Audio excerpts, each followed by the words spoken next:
Welcome to Drink Beer, Think Beer, the podcast that gets to the bottom of every pint. I'm John Holl.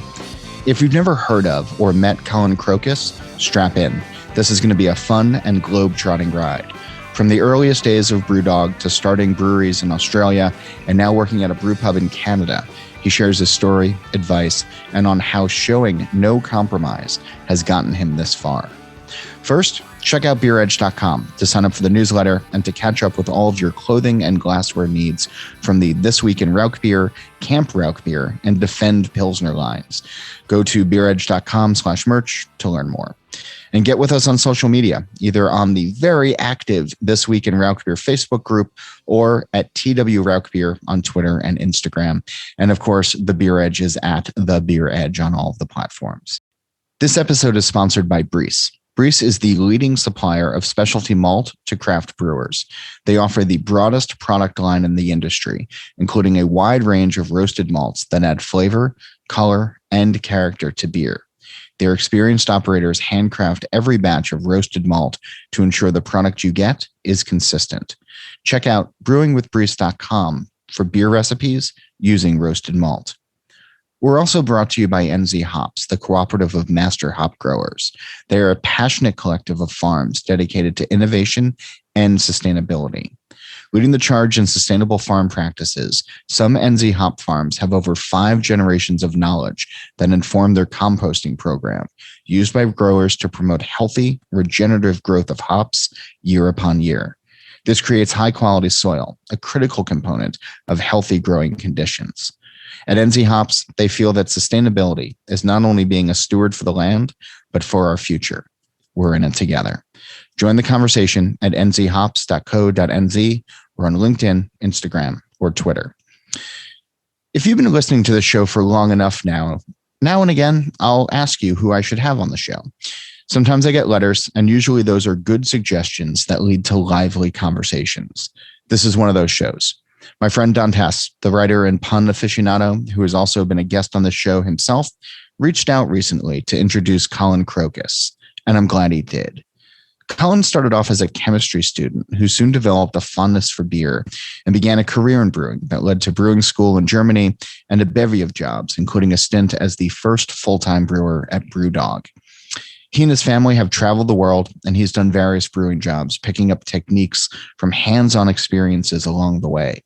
He believes in no compromise, and as you'll hear, that hasn't always made things easy, but he's a brewer with few regrets because of it. These days, he's brewing at Rural Roots Brewing in Alberta, where they pride themselves on food pairings and full pours and hospitality. This classically trained brewer has even learned to love and embrace a recipe that's become a fan favorite, a pina colada milkshake IPA. And we start there. He joined me on Zoom from Canada.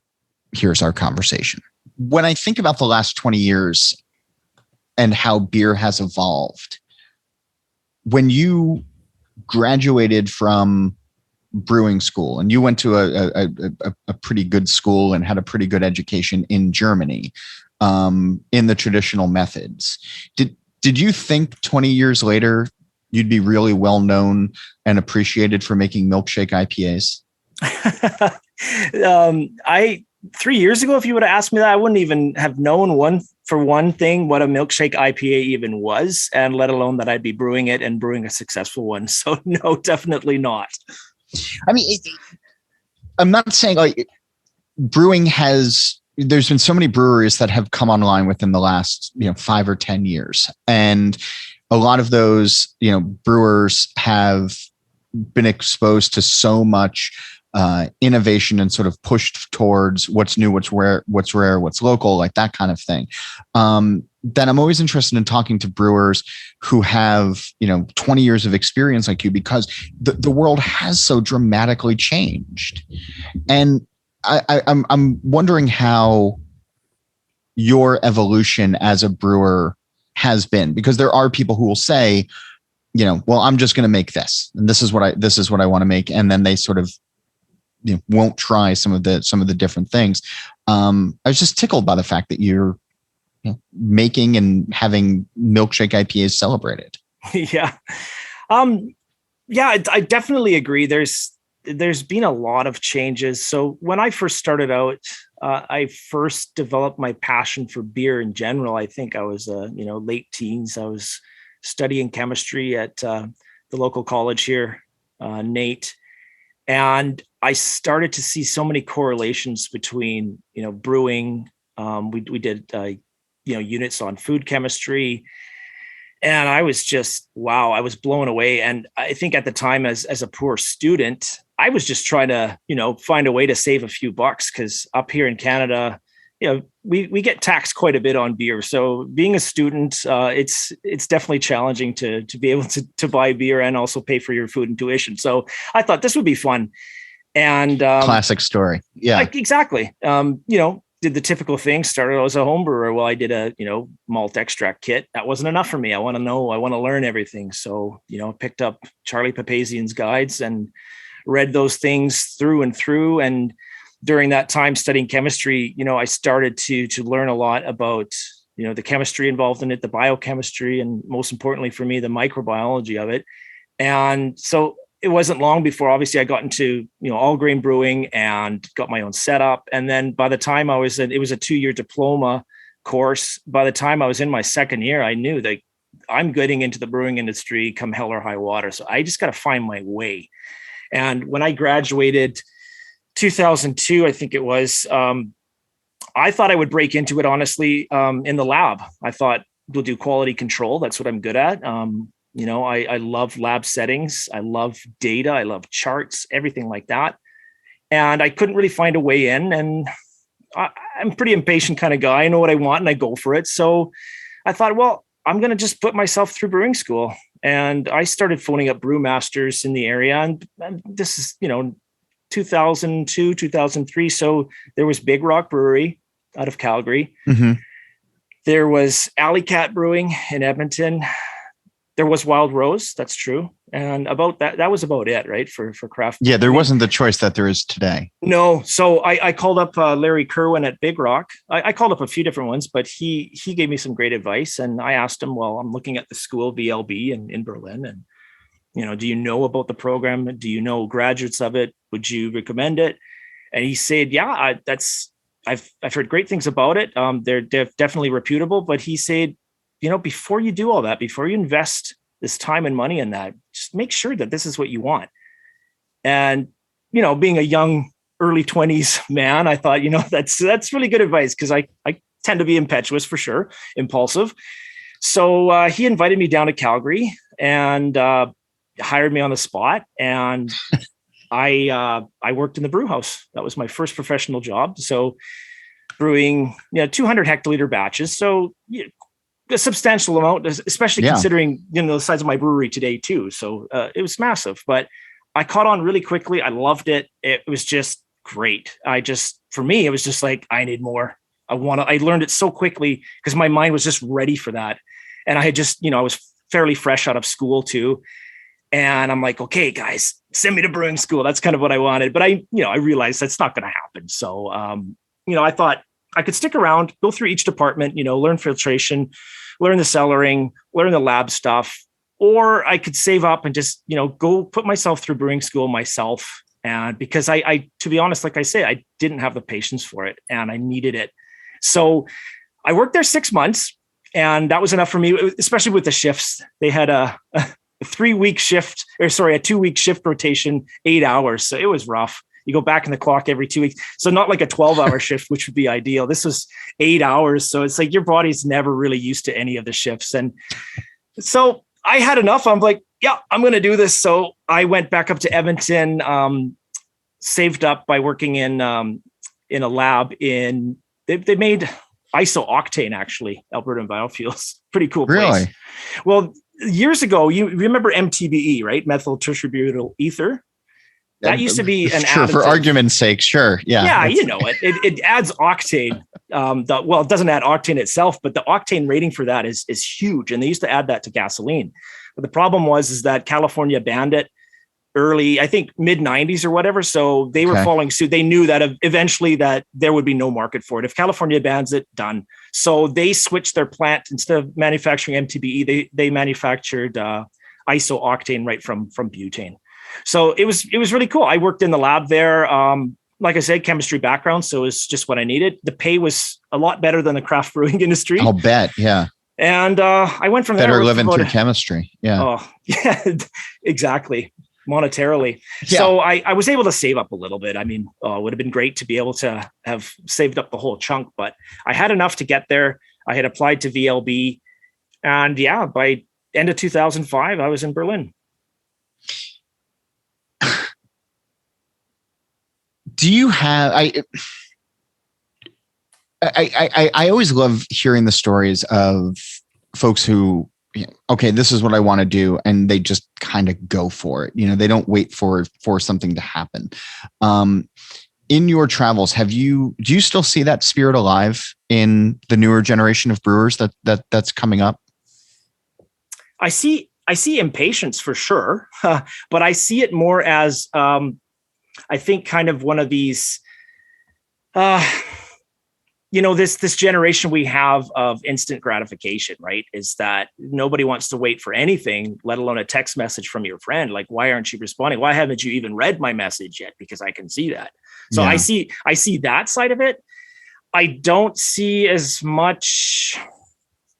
I think people are kind of used to getting things given to them a lot more in this generation, but that's just my personal opinion. But like, I think the people who go through the trenches and do that, it's like, you know what, I'm going to get into this industry no matter what. Now, the opportunities today are astronomical compared to when I was looking for work. Yeah. So I had to, I didn't have a choice. If I want to get into that, and Molson and Labatt aren't taking my application seriously or have a slot for me, then what am I going to do? Well, I'm going to volunteer if I need to. I'm going to get experience. I'm going to educate myself, get further education. So I think these days people can get far on just their home brewing. And then just because of how established craft brewing is now, there's a lot more opportunities. So I don't think they have to do the legwork as much. And I'm not, I mean, I am complaining, but if I had been, a young man during this time,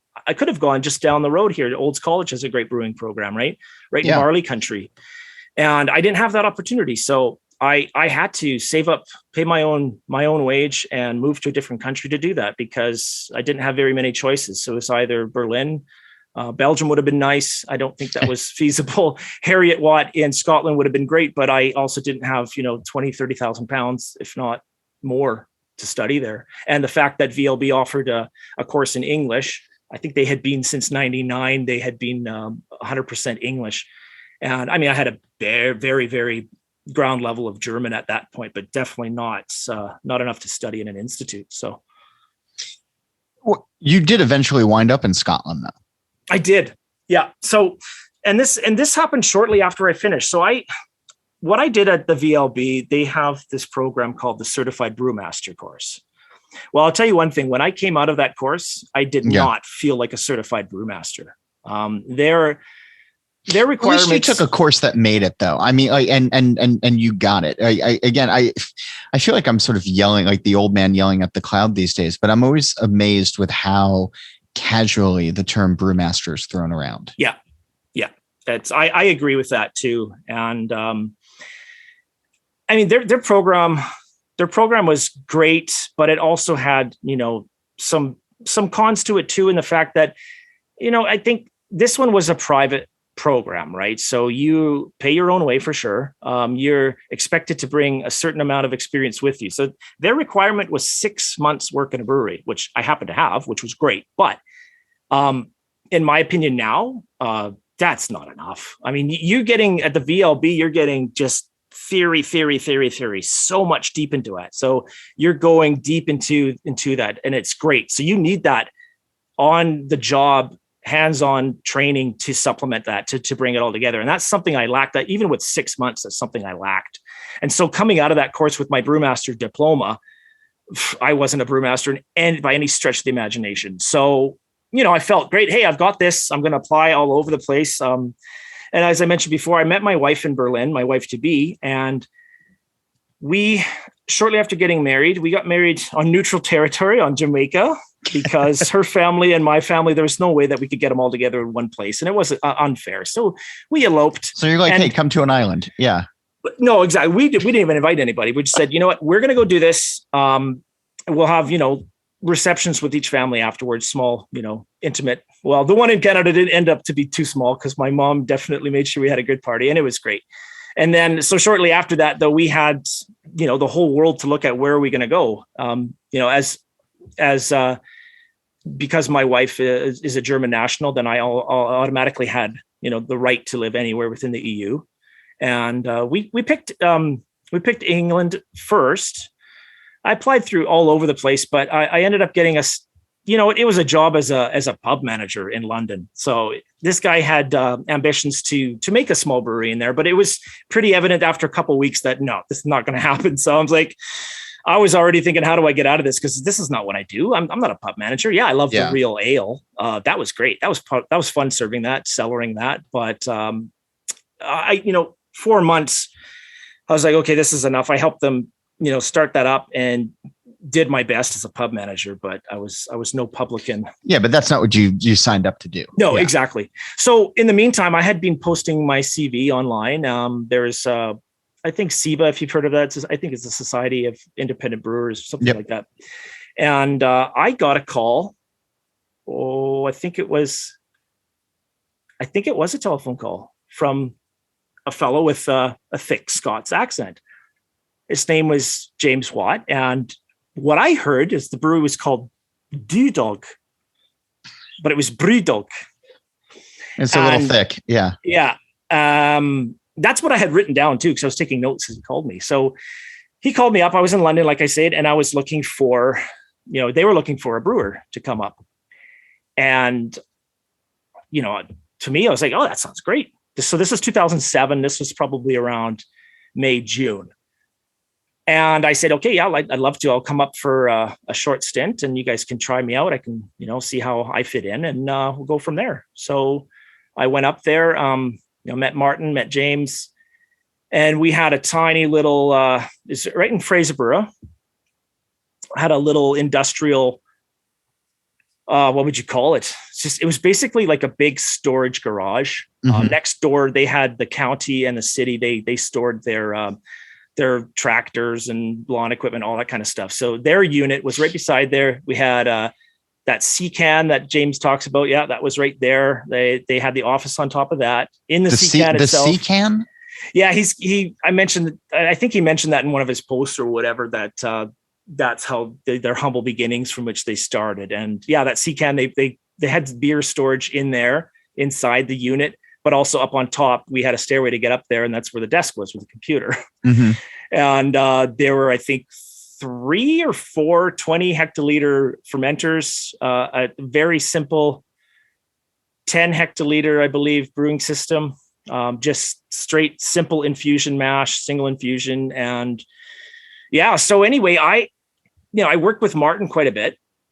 And like I say, I did not feel like a brewmaster. So a lot was expected of me and I lacked experience. So I did well. I mean, well enough that they did hire me on full time.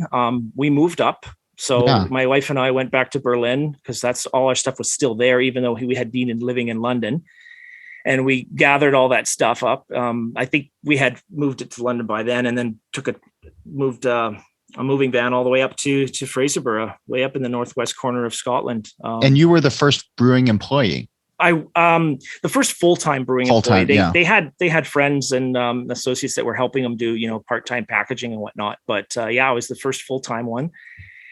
And they had to get out and sell. I mean, that was, that's what they had to do. I mean, and they needed somebody who could look after the whole place and without them having to worry about it. Well, you had the certificate. So you were totally qualified to do it. And it went well at first. But like I say, I was used to working on, so like I was saying before that, the bulk of my experience had been at Big Rock. They're a big regional brewery here in Alberta. They got a proper industrial system. So that means, a lauter ton with rakes. They've got proper setup in the brew house. So multi-step infusion, typical, what I learned in school too. But this was the British single infusion system with a Scottish fly sparge. that I did not have enough experience with. So stuck mashes. Oh yeah. This open air grant. I had never seen one of those before. I'm like, what? So it took me a while to kind of get the hang of things. And I thought I was doing okay. Definitely they wanted someone more, experienced, but I got through it. But I really butted heads with James. I don't know. I mean, he'll probably come after me, but whatever. I mean, the guy, he was an arrogant prick is what I got to say. Just very, very full of himself, very bullish, totally bullied everybody around him, me especially. And I just didn't like, I'm type A already type of person. So that's not a good mix. And needless to say, after a few months though, he found a reason to push me out. I'm like, okay, well, I mean, and he did say because of the lack of experience, and I don't dispute that, but I worked my butt off there, doing 14, 16-hour days. We were doing capping with their bottling line. They had I think a single head filler or double. I can't even remember back then. One of these tiny little manual things. And we were capping them with a homebrew capper. Yeah. So I was doing that 8 hours straight, and I ended up getting really bad nerve damage in my hand because of that. Oh, to this day, I got bad carpal tunnel there. But I'm capping all those bottles of Punk IPA. Yeah, and that's what it was. Was it even Punk IPA back then? It was. Yeah, it was. Paradox was one of the ones that we brewed back then too. So it was the Riptide Imperial Stout, which is just an amazing beer in itself. Martin's just great, just a very, very talented, because I had heard of him from when he worked, I believe it was at Thornbridge, wasn't it? I can't remember. And well, the Paradox, we were getting casks from Speyside in the area. There was one time when we were putting Paradox in a 1967 Macallan, I kid you not, and guess what was left in the bottom of it? About a couple 100 mils left of that.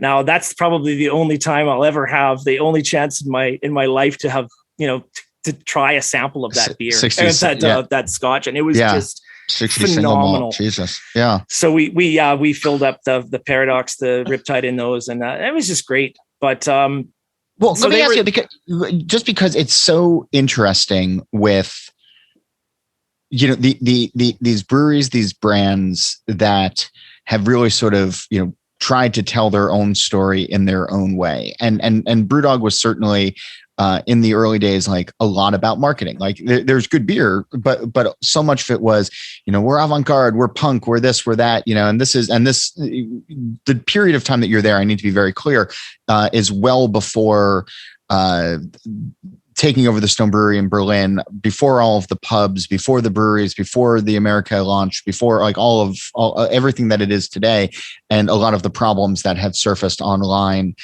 from previous employees. Your time there was before all of this. Yeah, well before, yeah. But when you think about some of the early days, and there's these romantic notions of, Jeff Bezos started in his garage, which isn't exactly true, or, Steve Jobs doing this whole thing, like there's these stories of, like from the early days, like we knew we were going to be punk and it was a party or however the narrative becomes over time. The Brew Dog that's put forward today of this, we're going to, put beer in dead animals or, gold cans, even though I guess it wasn't a gold can and all the other stuff that they've done. Were there wisps of that at the time? Or was it just like, shit, we got to make beer, we got to sell it, we got to make payroll? Oh, no, definitely. I mean, looking at the punk label itself on there, it was pretty much Stone's Arrogant Bastard verbatim. Sure. It was just, and I didn't know that at the time because I didn't have, Stone available to me when I, started drinking craft beer and also in Europe. So I didn't know that, but like there was that sense of it for sure, that arrogance and that anti-establishment and, the whole punk ethos. And did it feel that way inside of the four walls? I mean, you got municipal gardening equipment next door. Like, did it feel like you all were punks, or did it just kind of feel like a brewery? No, I mean, the beginnings are definitely humble for sure. So in that respect, yes, having to go to farmers markets to sell the beer for, £3 a pop, and trying to start that craft beer revolution in the UK, to really get it going.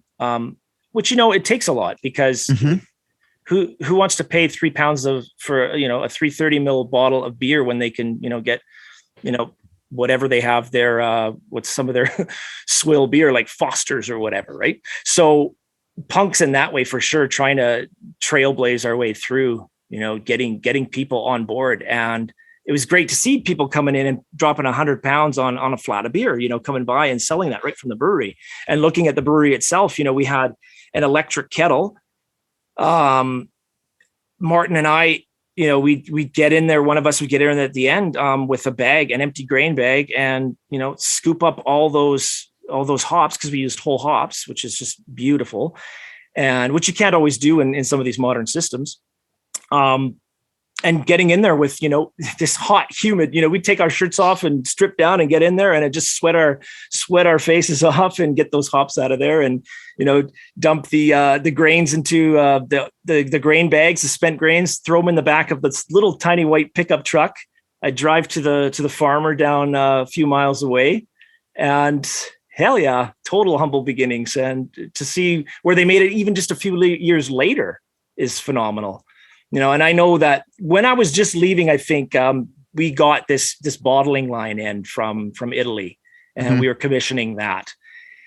And I know it was probably around that time when they got that Tesco contract. They kind of bluffed their way through that, and that was that's a total punk move right there, right? Yeah. Like, that's the thing. We can do that. We'll do that, and they did. Yeah. No, I've always been professionally, even in writing gigs, it's, even if you don't feel like you can do it in the moment, you say yes, and then you figure it out later on. And I mean, that's sort of so you left there. Yeah. Well, I was told to leave, I guess we'll say it that way. I wanted to stay. I wanted to learn a lot, and I wanted to be a part of it. And hell, I was even making calls to Canada, trying to, find importers. I had some, you know what the stupidest thing is? I had all these notes I wrote down, and I have no idea where the hell I put them. And this is one of the things that James was just absolutely went off about, thinking that I was just sitting there on my ass twiddling my thumbs. And I'm like, are you kidding me? I'm working, 14, 16 hours a day trying to get this canning line up and running, or bottling line up and running, and all this, doing these sales calls when they're gone. I was doing all that kind of stuff, but he didn't see it. And that seemed like to be that one there, not the fact, obviously, that I stood up for myself, because I don't think he liked that at all. But that was one of the things he brought up all the time. Where's all this work that you supposedly did? So who knows? Maybe he found it and just tossed it and then used that as an excuse. I was not happy to leave, but in the end, it worked out for the best. I feel like this is becoming a therapy session now. Oh, for sure. One of the things, though, and I don't want to draw you too deep into, anger or sadness or frustration or anything else like that. But one of the things that doesn't get talked about enough, in my opinion, is the bad days, or, the failures. And you getting let go is not necessarily a failure. And I don't mean it that way, but like, here we are, 18 years later, and it still sounds pretty raw for you. And I think that that's something that a lot of people go through in their lives, of being unexpectedly let go or holding on to, to frustration. And in the beer industry, where people are talking about, being punk, or, it's a party, or, whatever, the front of house good times are, there's a lot of frustration that happens in the background. There's a lot of, I don't know, deep, dark thoughts at the end of the day, that creep around in the brain. And I don't know, we talk about mental health on the show quite a bit, but have you found, because you've gone to a bunch of different places and you've worked in different countries and you've had different, experiences, have you found a way to I guess the good is still outweighing the bad is what I'm asking in everything. Well, for sure. Otherwise, I wouldn't still be doing what I'm doing, right? Yeah. For the longest time too, you're right. Like, I mean, it was hard for me to let go of that because I kept looking at their success and their stories all over the place. I'm like, man, if I had, been able to be a part of that still, where would I be? And so for the longest time, I regretted that. But then, when this all came out about, the former employees of Brew Dog writing that letter, and it brought back all these times, like, would I have wanted that? What kind of crap would I have had to go through, and all the abuse that I would have had to put up with from the get-go.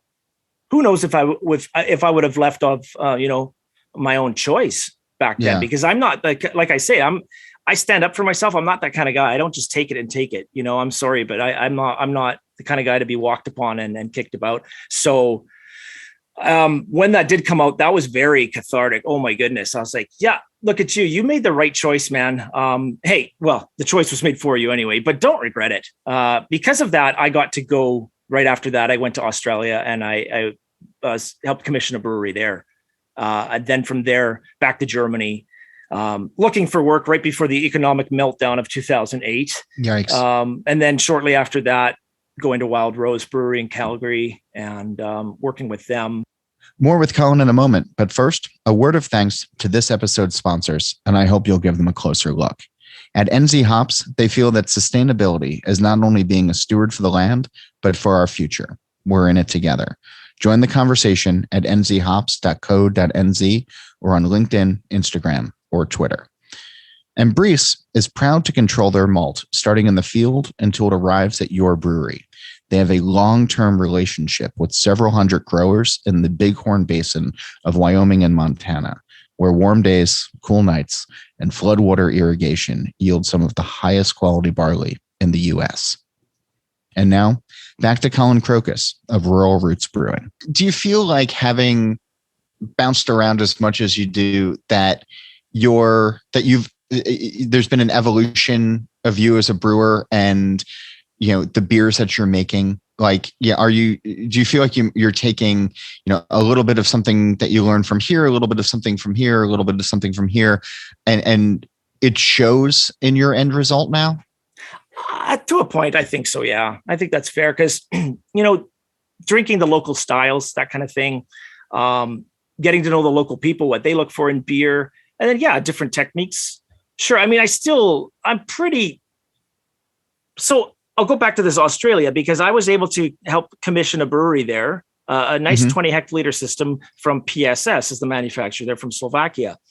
Now this guy, he typical same kind of thing, business owner, very, very type A, and also very rude and abusive too, but I stuck with it. And he got this guy in who commissions these systems, a really nice guy named Tomáš from Slovakia or Czech Republic, one of those. And I got to brew with him. And this guy, this is early in my career too, right? So he's brewing, Czech lager. He's brewing Czech Pilsner, really. A nice black lager, a nice wheat beer. So I got to brew with him and see how the Czechs do it and how, I learned how to make Czech Pilsner from a Czech brewer. So it doesn't get much better than that. His beers were phenomenal.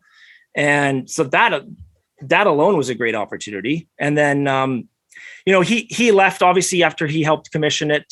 He helped me a lot because I was very green too. And then, I fulfilled my contract. We were on a working holiday anyway. And it ended up like, I didn't really want to stay there after all. We were too far away from family is what it came down to. And my wife sure didn't like the spiders and the snakes either. Sure. We were right in the rainforest, but on the edges of it. So that definitely, like, to this day, that is how I make Czech Pilsner, because the Germans do it differently too. And I don't do it the way they do. Maybe they did it a long time ago, but with decoction mashing, for example. Yeah. He's adamant, and this is it. 100% Saaz hops. It has to be Czech Saaz hops. The way he did things, triple decoction on the black lager, and that stuck with me. So now on a system that I can't even do that with, I regret that because I miss that. And, a lot of brewers will say, well, it doesn't make much of a difference decoction or not. But I mean, it just, that little bit. And I think it though? It does. And it's just a nuance. How? I mean, yeah. But score that for people who like what for you on your palate or you and your sensory, what is that nuance? It's that subtle. And Tomasz was the way he described it, and he's right. He's like, it has to have that little bread-like flavor, and you get that from the grain more, right? So when you're boiling that mash, you're extracting, you're getting better extraction anyway. It takes longer, but you're getting that from the grains itself, right? So you're getting a little bit of that bready character, and then you're getting that, little bit darker of wort at the end. So just from those extra decoction steps. So it's a nice, clean, crisp beer, but with that extra, just little nuances of a little bit of the Maillard products coming through, right? The melanoidins, and also bread characteristic, a little bit of darker tinge. And I'll drink a Czech Pils over a German Pilsner any day. So Czech Pils, obviously you have to use sauce. I get that. Where you are in Alberta, and I had the chance to visit a couple of years ago, and I was struck by being in Canada's breadbasket of how many breweries were making really malt forward ales, grain forward beers. And, and it was really nice red ales and Scotch ales and wee heavies and, all of these styles that just made my heart swell in a great way. And it was just playing into what was locally, the local product of pride. Do you experience that with where you are today of trending towards or tending towards, and I know we started off by talking about milkshake IPAs, and don't think that I'm not going to come back to that because I am. Okay. But like, do you find that because of what's being grown around you, that's helping to push or helping to inform the beers that you're making? I don't know. That's a good question. I never really thought about it. The way I've seen it is that we've just got so much here available. So yeah, I mean, people talk about the barley and the malt here, that it's second to none and top rated in the world. And I agree to a point. I think the malteries could be better. I get a lot of my malt from the UK and Germany still because they've got a long, solid history of great tradition and great, quality. I feel like the government's going to come and take you out of your house now at this point for going against your country. Sacrilege. I mean, yeah.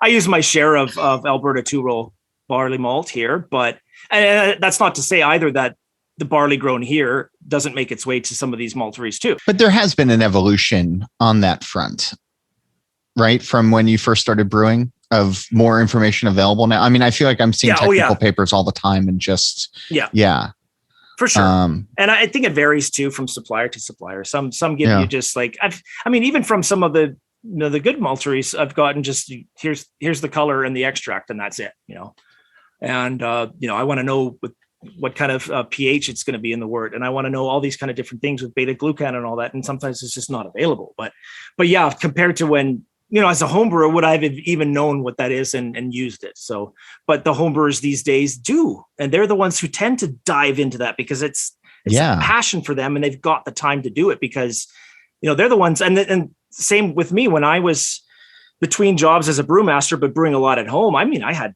20, 30 different strains of yeast in my fridge, right? I would regularly reculture them and so they wouldn't mutate. And, I could pick from any one of those and use that. And to me, that's what's lacking too in the industry is that this formal training is missing. And that's actually one of the things I wanted to talk about today is that I respect the German brewing system so much. Their beer, not as much. I mean, they have some phenomenal beer. Don't get me wrong. But you are just going through the world map right now and just pissing countries off where you're not going to be allowed back in anymore. Well, don't even get me started on metric now, because I'll piss your country off. But that's not hard these days. Yeah. They have such a great apprenticeship program for brewers, and so back to that, coming out of that certified brewmaster course, which was offered in Germany, but albeit a private institution. Whereas, a citizen of Germany or the EU can do an apprenticeship for 3 years. So that's 3 years that you're working with throughout different departments of a brewery, working with people who are, journeyman brewers, just like I would have done here when I did my welding apprenticeship. And I think as any tradesperson will know, like you learn the most when you're working on the job, right? You put that theoretical, that school knowledge to use, but you're learning all the tips and tricks. You're learning the ins and outs. You're learning how to do things more efficiently and better and understanding it. And that's what's missing here is that these diploma courses are good, but not everybody can do them because, well, there's a long waiting list for a lot of them, right? It's a serious investment, just like I had to pay, for my education. Whereas an apprenticeship here in Canada and Alberta, especially the way it works is that, that's subsidized by the government. So, you don't have to spend a ton of money on a solid education and foundation. Now, if we had that in brewing here, oh my goodness. But I've talked to the apprenticeship board and they don't see it feasible because they don't see that there would be enough students to do it. And I disagree. I mean, yeah, they're not going to have, 1,500, 2,000 students a year who would like they would in, say, welding or electrical or whatever. But we've got so many craft breweries throughout North America that, man, if we had a good apprenticeship program, we'd be producing top-notch brewers. Because, I mean, who's going to disagree with me? When you hear German-trained brewmaster, you already know that that's someone who knows about beer and brewing. And that's someone that you probably want to work with. So I think we've got a ways to go in that respect, where if you've got a lot of passionate home brewers, hey, I've got a chunk of money, I'm going to open up my brewery. And to me, it's just like, oh, dude, I appreciate the passion, but do you know what you're getting into? Do you know enough to do this?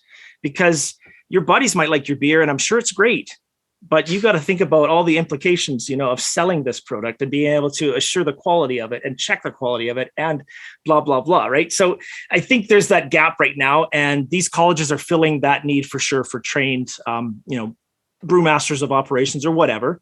But I think any brewer can benefit from that apprenticeship.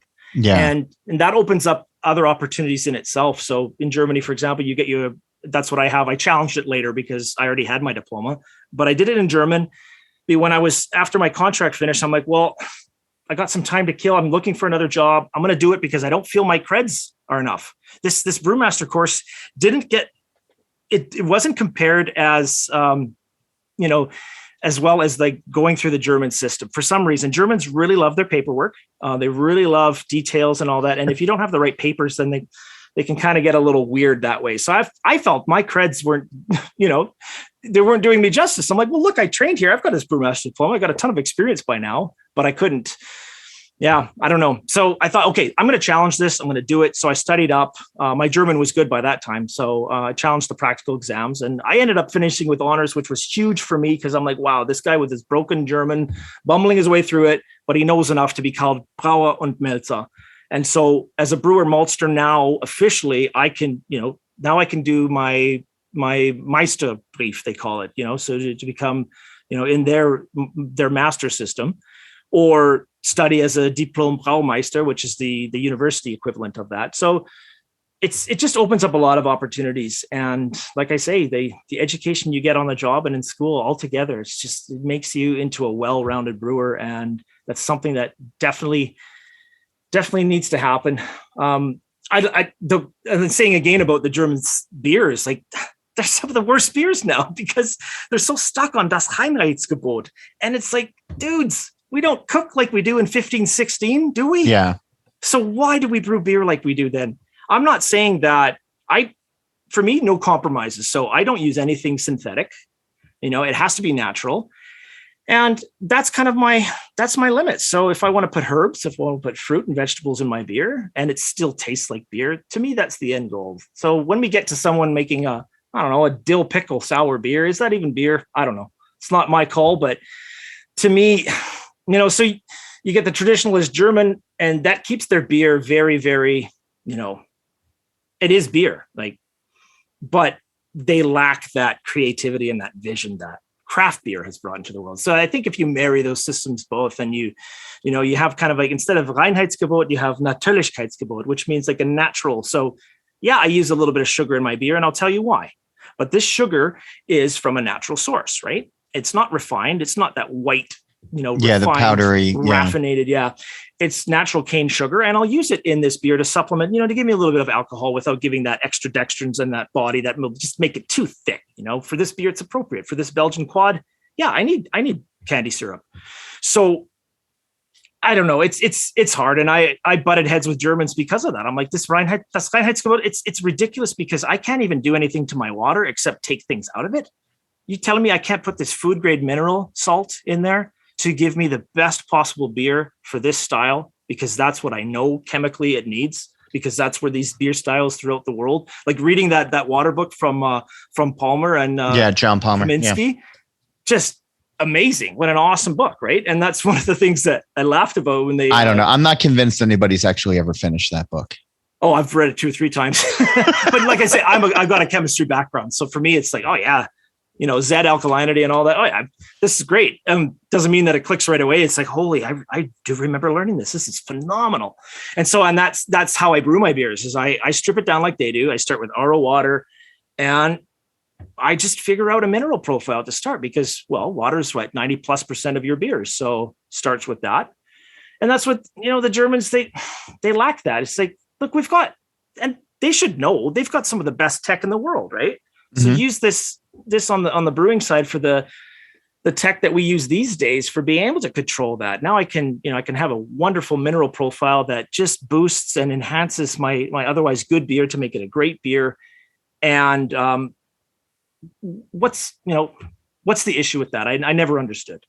So, I mean, adding mineral acid to your water, well, that's a different thing. I don't know. I'm still on the fence about that one. So I'll use my calcium salts to bring my pH down, or Sauer malts, acidulated malt, because that was made from a naturally sprayed, malt with lactic acid, and you get the lower pH from that. So that works for me.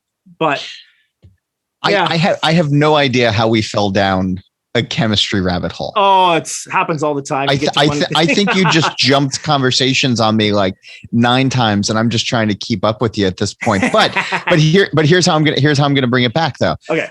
When you're putting together your milkshake IPA, given all of that, given how you are thinking about constructing a beer and beer history, but also flavors and giving the people what they want, it can't be as simple for you, I would guess, of just making an IPA and dumping in some lactose. Oh yeah, hell no. But I think what it comes down to is just taking your time, and that's how I work. I hate being rushed, and I take my time, and the beer's ready when it's ready. But it's just a lot of, some of it is trial and error. Some of it is just, getting your pipette out and mixing some things up. I have a very, very non-existent lab at this point, but we're working on that. But using the tools that you have to be able to understand your beer and what's going on in it and what it needs and how all these different ingredients are working with each other. So for me, and one of my associates, he always says that that's a Kolin Krokis beer. It's balanced. And that's, I guess that would say that's what I am. I strive for that balance in the beer that, yeah, you can have a hop forward beer, but it still needs to be balanced in some respect. So for me, at the end of the day, it has to taste like a beer. So I did this blueberry cheesecake wheat beer a while ago that to me was just too kind of winey cidery. So I'm working on that one to dial it in and get it to taste like more beer. So, giving it a little bit more of a hop character, for example. So yeah, a lot of tinkering. And to me, the problem with me, as I'm probably sure you probably can already tell, is I'm a perfectionist. So it's never good enough for me. So I'm always constantly asking, how do you like this? How do you like that? And I find it this and that. And they're like, dude, it's awesome. I'm like, okay, well, I need to hear that from other people. Otherwise I don't believe it myself, because I'll taste them like, yeah, that tastes good. So I think I never want to keep messing with it too. Cause I have, now that I have this recipe, say for my, my pina colada milkshake IPA, it works. Yeah. It's great. It's balanced. I love it. And I won't change anything from that now.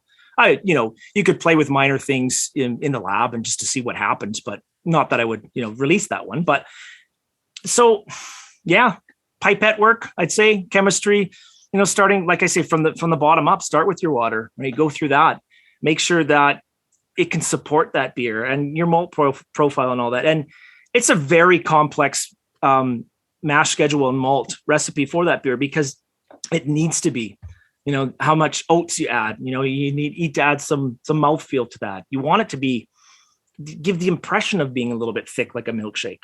And like I said, asked me 3 years ago what a milkshake IPA is. I have no idea because I'm a traditionalist, but I've had to follow the trends. I mean, it's obvious, and it's a business. We're going to sell what sells. I still have my line that I won't cross when it comes to compromises. So high quality ingredients, as long as they're not synthetic, I'm happy with using different sources for that. But in the end, I want people to say, yeah, that is a beer. And that's where I kind of draw the line. So if someone asks me to brew and like an icy beer, like what do they call it? Like a slushy. Oh, like a slushy. Yeah. I'm like, well, it's not really beer, is it? And I don't know. Yeah.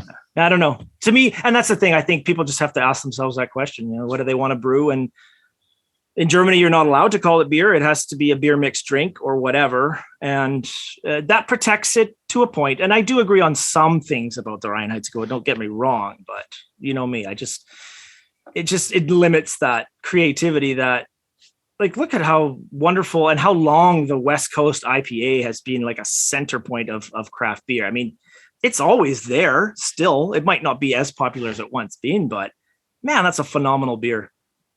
And that's one of my favorites to this day, is a nice, crisp, hoppy West Coast. And now I've made a kind of a hybrid between the West Coast, East Coast, trying to get that juiciness and still the bitterness. And it's fun playing with that. So I don't know. Did that answer your question?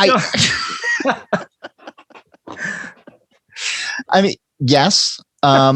When you're out at the brewery though, and I'm mindful of your time, so we'll start to wrap it up. But like, as you're out at the brewery though, and you sound genuinely excited when you're talking about West Coast IPAs, and there's been some indication from me talking to brewers that West Coast IPA could be on its way back. Haze has sort of taken over, and some of the sweetie kind of stuff is prominent. Are you able to, when you have people at the brewery, in the tap room, at the restaurant, do you see people switching between the two? Like, I just from a practical standpoint, do you see that there's a way of bridging the gap between the old school IPAs and the new school IPAs with drinkers today? I think so. I think there's always those bridge beers and gateway beers. And I think that's the nice thing about the East Coast. I mean, it's hard for even to call it an IPA, because in my opinion, well, going back in history, is that really what an IPA is? Not really, but whatever. It is what it is. New England Pale Ale, IPA, whatever you want to call it. But it's an easier approach to a non-craft beer drinker. So you might say, okay, this guy's never tasted craft beer in his life. Let's give him something like a wit beer. Hey, that's pretty good. He's probably used to drinking these mass marketed lagers. That's a nice step up. And then you can, tell them about it. Well, look, this has got some coriander in it, and it's got some orange peel, and the yeast used to make this, and this is why it tastes the way it does. And it's, and then, okay, that's not so bad. So then you work your way up, and then, eventually you'll get to that midpoint where here's a hop forward beer. It's very aromatic. It's very juicy, full of flavor, but not bitter, really. I make mine a tad crisp because I do think it needs that. And then, so they get that. So they get the appreciation for hops. So it does have its place. And I think that, yeah, if you can kind of blend those two, you can satisfy a lot of different people. And I think that's what craft brewing in itself does. Like, there's a beer for everybody, no matter what, right? I always take that challenge. If you say you don't like beer, I say, okay, if you're not allergic to it, I will make you a beer that you like. Just tell me what you like. I can do it.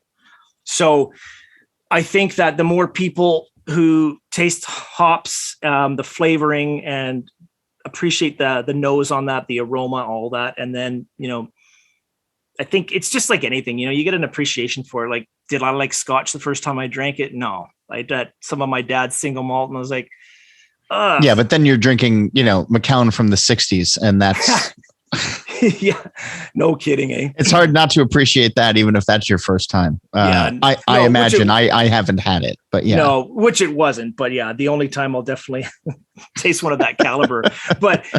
And that's the thing, you get an appreciation for it. So, and I tell my daughter all the time, I'm like, look, just try something, right? You don't have to like it. Just try it. If you do it, and I'm not saying you try it once and give it up forever, saying you don't like it, but do it once in a while, make your dad happy, and then you might like it. So just the other day, we're at a restaurant and we had calamari for an appetizer. Mm-hmm. I don't want that. That looks gross. I'm like, just try it. I'll say, it might be kind of almost like chicken nuggets, Well, she tried it. She liked it. Well, there you go. Right. Okay. So that's the thing. It's just getting your palate.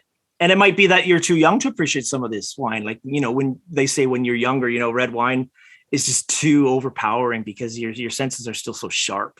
Same with beer. When you first try that and it's a super bitter beer and that's all you're tasting, yeah, that could turn off people to it. But if you do it in the right way to get that appreciation, that, transition through, the whole palette of colors and aromas and flavors, a nice, beautiful imperial stout or a double IPA, and hey, drink what you like, right?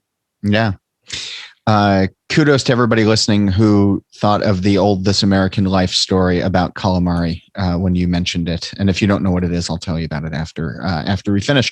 In your early days before you went to brewing school, when you had the idea that you wanted to do this, you got some advice and that sort of put you on the path that you're on today. If you were to talk to somebody who's in that position, but now, and knowing what you know now, what's your advice to that young fledgling brewer? Let your passion show. Let it speak for itself. So do it. Show, if you can't find a job as a brewer, if you can't get into the industry, do some volunteering. Go get into the industry in that way. And obviously don't learn all you can on your own, for sure. Home brewing experiment, but let other people see that passion. And that's what we're looking for in the industry, right? Because that's why we do it. We don't do it for the money, because everyone will tell you the money is not that great, right? But I like what I do. I enjoy it. And it's because of that, because, I can see the smile on people's faces when they drink a beer that I make. And that makes me so proud. It's like a tradesperson who just put in this beautiful new hardwood floor. They've got something to be proud of, right? Because they can see the result. So show that passion, and don't just do it because it's trending and it getting on the bandwagon. And, you think there might be money. And I'm sure there is for some people, but yeah, I think that's what I would say is, let it kind of ooze out of you. You can see in your eyes when that sparkle, when you're talking about beer and they can't shut you up, which is basically when anybody opens that can of worms with me, is what happens. I talk their ear off. I couldn't tell. Not at all. Right? But yeah. And I think just don't give up, right? Just find a way, right? It's not going to get handed to you on a platter. Sometimes it happens where things fall together in line. Great. But don't give up. And love what you do. Yeah. Well, Colin, thanks for coming on the show and serving as a good reminder that, careers don't always need to be a straight line, and that there are, twists and loops and everything else, and that, it can take you into unexpected places and, let you meet unexpected people and have unexpected experiences. It's been nice to hear that perspective. And so I appreciate you taking the time and for, probably pissing a few people off along the way, which, cool. Yeah. Well, I just say it how it is. So, but I really appreciate the opportunity, and thank you for the invitation. I dig the shows where you need a roadmap to follow along with where it's going. And I hope you feel the same way. My thanks again to Colin. He doesn't really have much of an online presence for you to follow his brewing pursuits, but you can get glimpses now and again through Rural Roots' social media, and they're online at ruralrootsbrewing.ca. So who do you want to hear on the show? Your emails get results. You can reach out. It's John Holl, JOHNHOLL @beeredge.com, or you can talk to me on Twitter at John_Holl. A reminder to check out beeredge.com to sign up for the newsletter and to catch up with all of your clothing and glassware needs from the This Week in Rauk Beer, Camp Rauk Beer, and Defend Pilsner lines. Go to beeredge.com/merch to learn more. And get with us on social media, either on the This Week in Rauch Beer Facebook group or at TW Rauch Beer on Twitter and Instagram, or all of the Beer Edges at The Beer Edge. And if you want to support us and what we're doing on this show and on the Beer Edge podcast with Andy Crouch, you should reach out to Liz Melby. She's on email at liz@beeredge.com, and she will get you all the information that you need. And speaking of that, this episode is sponsored by Breeze. Breeze is the leading supplier of specialty malt to craft brewers. They offer the broadest product line in the industry, including a wide range of roasted malts that add flavor, color, and character to beer. Their experienced operators handcraft every batch of roasted malt to ensure the product you get is consistent. Check out brewingwithbreeze.com for beer recipes using roasted malt. We're also brought to you by NZ Hops, the cooperative of master hop growers. They are a passionate collective of farms dedicated to innovation and sustainability. Leading the charge in sustainable farm practices, some NZ hop farms have over 5 generations of knowledge that inform their composting program, used by growers to promote healthy, regenerative growth of hops year upon year. This creates high-quality soil, a critical component of healthy growing conditions. At NZ Hops, they feel that sustainability is not only being a steward for the land, but for our future. We're in it together. Join the conversation at nzhops.co.nz or on LinkedIn, Instagram, or Twitter.